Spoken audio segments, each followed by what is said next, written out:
Let's make a pop-up canopy medieval. I've always wanted to make a project like this, And the opportunity presented itself in a wonderful thing called the Narnia Faire.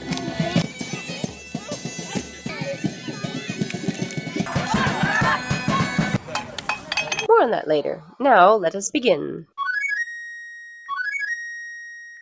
I really wanted to make this project. I could only find one video really on how to make the style I was hoping for. I'll try to find that so I can link that properly. We borrowed the frame from some good friends of ours. And after taking some measurements of the setup, these are the drawings I came up with. Starting with the most blandest king-size sheet I had, thinking I would do this as a draft and then make many more in fancy colors, which I have not done yet, but I still hope to. But for now, we have this cotton that looks a lot like canvas. These are the dimensions for the odd-shaped pieces I'm going to be doing. They're triangles with an extra thing at the bottom to fit around the corners of the canopy. It makes sense and actually worked out better than I was imagining it would. Something I've been thinking about. You know how humans all have this desire inscribed on our very souls to make things? Whether it is art, literature, songs, memories, relationships, or tangible items we can hold. Even infants create the best moments that everyone but them will remember and treasure. I believe this is part of what it means to bear the likeness of our Heavenly Father. Genesis 1 verse 27 says, "So God created man in his own image. In the image of God he created him, male and female he created them." To my understanding, the Hebrew phrase for image can translate to mark, signature, or a seal. Bear with me, this may be common knowledge, but to me this is a pretty new perspective. 4,000-ish years after creation, we have this story. Matthew 22 says, "Then the Pharisees went and plotted how to entangle him in his words, and they sent their disciples to him along with the Herodians, saying, 'Teacher, we know that you are true and teaching the way of God truthfully, and you do not care about anyone's opinion, for you are not swayed by appearances. Tell us then what you think. Is it lawful to pay taxes to Caesar or not?' But Jesus was aware of their malice and said, 'Why put me to the test, you hypocrites? Show me the coin for the tax.' And they brought him a denarius. And Jesus said to them, 'Whose likeness and inscription is this?' They said, 'Caesar's.' And then he said to them, 'Therefore render to Caesar the things that are Caesar's, and to God the things that are God's.' When they heard it, they marveled, and they left him and went away." Growing up, I always thought that being made in his image meant that God didn't look like an animal. He looked like us. He looked like a human. But it means so much more than that. You were made with a purpose. You are made bearing his signature, and you'll never feel whole without him. Ephesians 2 verse 10 says, "For we are his workmanship, created in Christ Jesus for good works, which God prepared beforehand that we should walk in them." The verse just before that is, "For by grace you have been saved through faith, and this is not your own doing, it is the gift of God, not a result of works, so that no one may boast." I just wanted to share that. My favorite way to do the felt seam is sewing right sides together. Make sure you leave plenty of space. I have my needle all the way over as far as it can go, and then I leave plenty of space over here. Sew all the way along. So now you have right sides together. I'm going to cut one of these short, so that way this one I can fold over and tuck it in nicely and then top stitch it, if that makes any sense. I could do the math and give different seam allowances on one side, but as opposed to the other one, but that is a lot harder for my brain to figure out how to line things up. So for now, this is how I like to do it. Only the one side, not this side. You had sewn it like this now, and then you cut it, open it up, fold this over, and then sew along flat top stitch right here. Not all of the corners ended up looking this wonky. I think I got a little bit better with each one. We have 2 halves of 4 pieces eaches sewn together. So this is happening. I have decided that I'm going to cut a hole in the top. I'd like to strap a flag to the structure of the canopy somehow And if we have a hole in the top, I think we can do that. Turns out, didn't need to do that. It ended up working just fine. I do eventually want to figure out how to get a flag attached to the top.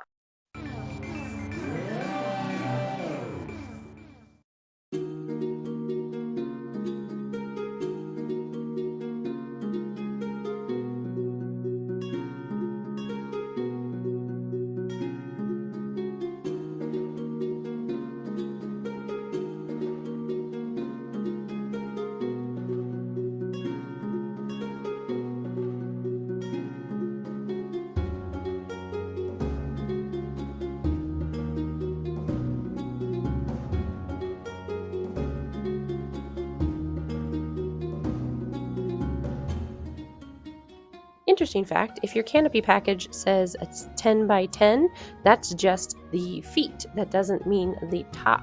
At least the one I had access to. The top was actually 8 by 8. Yay! I was so surprised that the canopy actually fit. I was worried that the fabric would stretch in weird ways. Oh yeah. I think I'm gonna do ties on the inside of each of the corners and the middle, but also ties on the outside so that there's place to secure buntings, maybe? At least that's what I'm envisioning. We shall see. It ended up holding on just fine without the tie, with minimal fixing each morning. Using some leftover fabric from a tiered skirt that I attempted to make, I hastily read some homemade dye instructions and, well, enjoy a montage of how it turned out.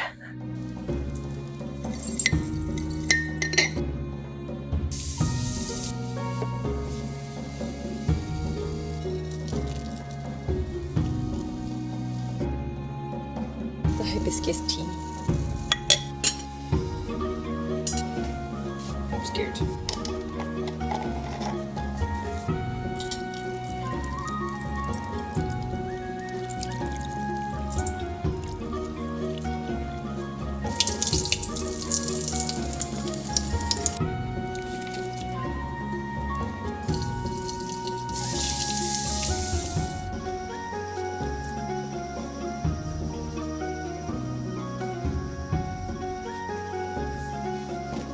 Well, fun to do, it did not change much. Maybe ever so slightly cooler of a tone.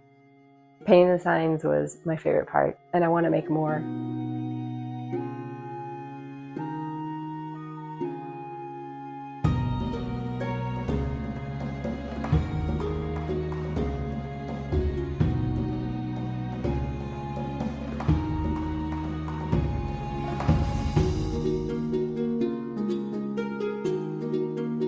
For the corners, I just took thrifted curtains, strung some twill tape through where the curtain rod would go, and tied it on the corner.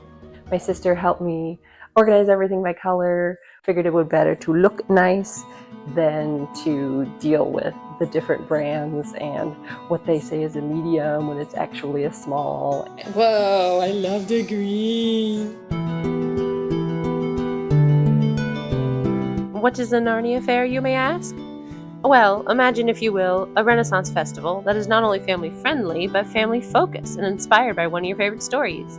You can interact with your favorite characters, complete quests, enter contests, dance, duel, craft, and of course, explore what the artisans have to offer.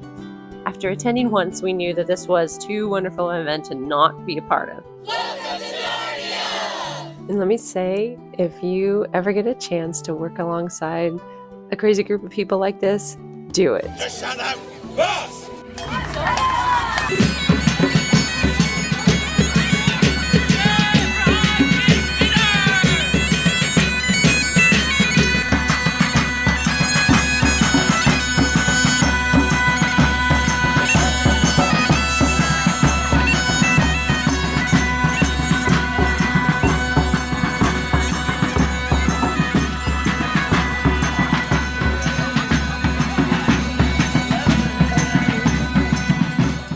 My husband ended up falling into the role of Harold. Who wins face in the duel? Practice.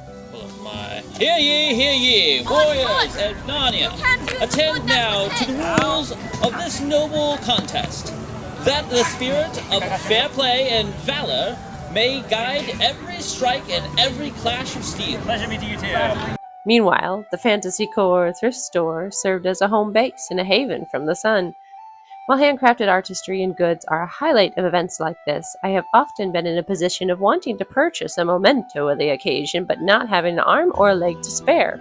Thus, the idea of a curated selection of secondhand goods was born. This would have been impossible if it were not for this fellow bookworm who allowed herself to be roped into such doings.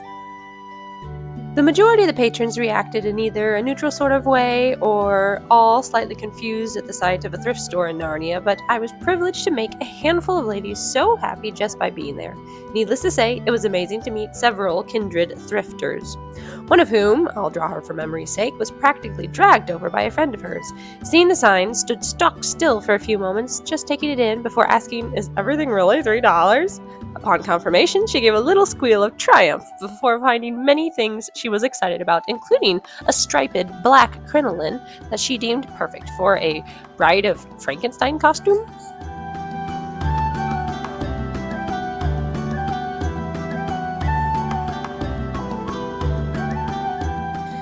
Another time, two girls around 10-ish years of age ran pell-mell into our booth and began frantically looking through the garments. One pulled out a peasant blouse, held it up to herself and said, "What do you think?" Her friend very seriously says, "I think you look like a hobo."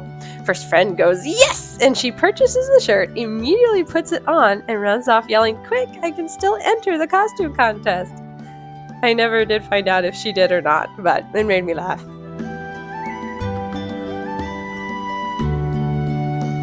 In closing, I hope you have a good day. Thank you for your time. I hope you hold on to the nostalgia of creativity and to the beauty of old stories. They just might lead you home. You can make it into a medieval thing. How do people actually do this? Because there's no one there, it's just a camera staring. You're hanging in there, Bob Ross. I love sleeves that do this.